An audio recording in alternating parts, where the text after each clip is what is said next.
திருக்குறள். அமைச்சு: அரசன் செய்ய வேண்டிய அரிய செயல், செயலுக்குரிய கருவி, ஏற்ற காலம், செய்யும் வகை ஆகிய நான்கையும் சிறப்படையச் செய்ய வல்லவன் அமைச்சன் ஆவான். உயர்குடிப் பிறப்பு, எதற்கும் அஞ்சாமை, காக்கும் திறன், கற்றறிந்த அறிவு, விடாமுயற்சி ஆகிய ஐந்தும் திருந்தப் பெற்றவன் அமைச்சன் ஆவான். பகைவர்க்குத் துணையானவரை பிரித்தலும், தம்மிடம் உள்ளவரை காத்தலும், பிரிந்தவரை மீண்டும் சேர்த்துக் கொள்ளலும் வல்லவன் அமைச்சன் ஆவான். செய்யத்தக்க செயலை ஆராய்தலும், அதற்குரிய வழிகளை ஆராய்ந்து செய்தலும், துணிந்து கருத்தை சொல்லுதலும் வல்லவன் அமைச்சன் ஆவான். அறத்தை அறிந்தவனும் அறிவு நிறைந்தவனும் எக்காலத்திலும் செயல் செய்ய வல்லவனும் அமைச்சன் ஆவான்.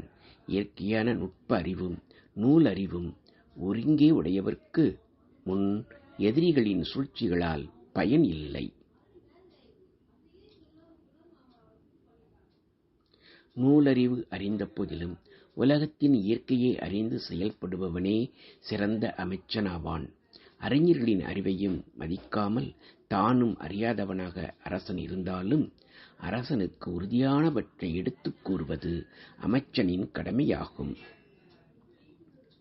தவறான வழியை கூறுகின்ற அமைச்சனை விட 70 கோடி பகைவர்கள் பக்கத்தில் இருந்தாலும் நன்மையாகும். முன்னே முறையாக எண்ணி வைத்திருந்தும் செய்யும்போது குறையானவைகளை செய்யும் அமைச்சனால் அரசன் செயல்களை முடிக்கும் திறன் இல்லாதவன் ஆவான்.